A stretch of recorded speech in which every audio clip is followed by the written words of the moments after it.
Hello everyone. Punishing 155 miles per hour winds and life-threatening floods have knocked out the U.S. territory's electricity. As the powerful storm moves through the Caribbean, Puerto Ricans are facing a night without electricity after Hurricane Maria's strong winds and flooding knocked out the U.S. territory's power service on Wednesday. Island residents endured a day of punishing winds and life-threatening flooding from the Category 4 storm, which was the third hurricane to pummel the Caribbean in as many weeks. The hurricane dropped to a Category 2 after devastating Puerto Rico, but the U.S. National Hurricane Center (NHC) warned that it could regain strength in the coming days. The storm made landfall early on Wednesday morning with winds of 155 miles per hour, 250 kph. Residents said roofs were torn off buildings and doors flew off their hinges. Puerto Rico's governor, Ricardo Rossello, ordered a curfew every night until Saturday, from 6 p.m. until 6 a.m., saying the move was essential to maintain order. Remain in safe places, Rossello said. Emergency personnel, health workers and reporters are exempt. Widespread flooding affected the capital, San Juan, and a flash flood warning was declared in central Puerto Rico, where river levels are at a record high. People took cover in stairwells, bathrooms and closets as trees and communication towers were knocked down in the storm.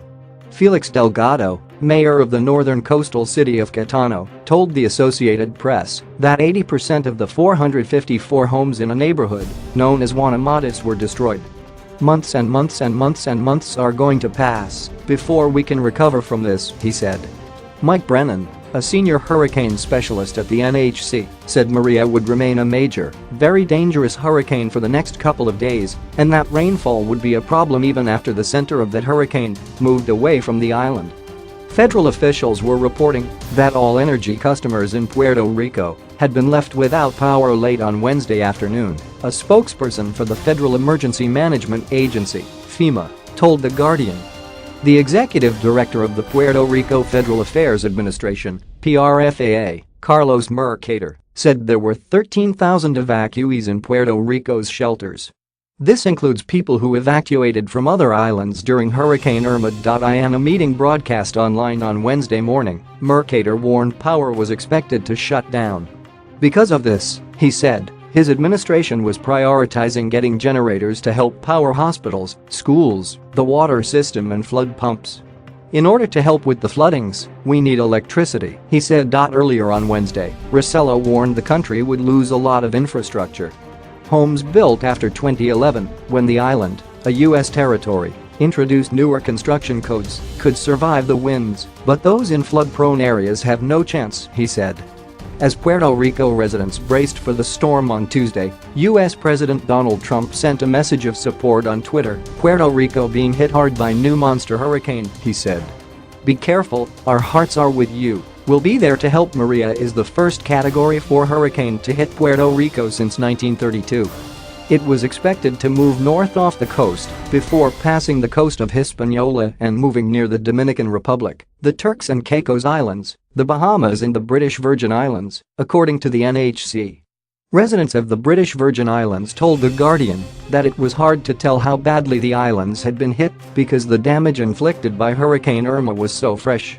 Communication with the territory remained patchy, and a strict curfew was being enforced.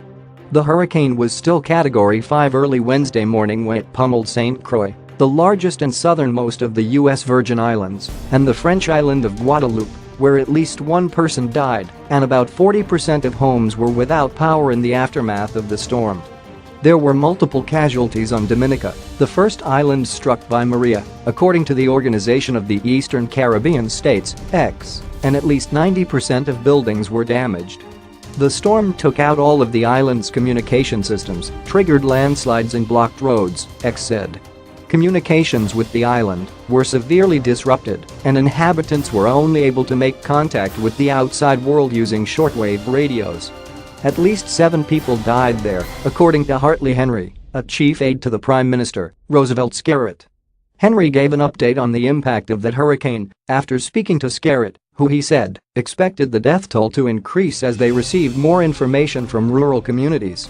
Henry said, "The country is in a daze, no electricity, no running water, as a result of uprooted pipes in most communities, and definitely to landline or cell phone services on island, and that will be for quite a while."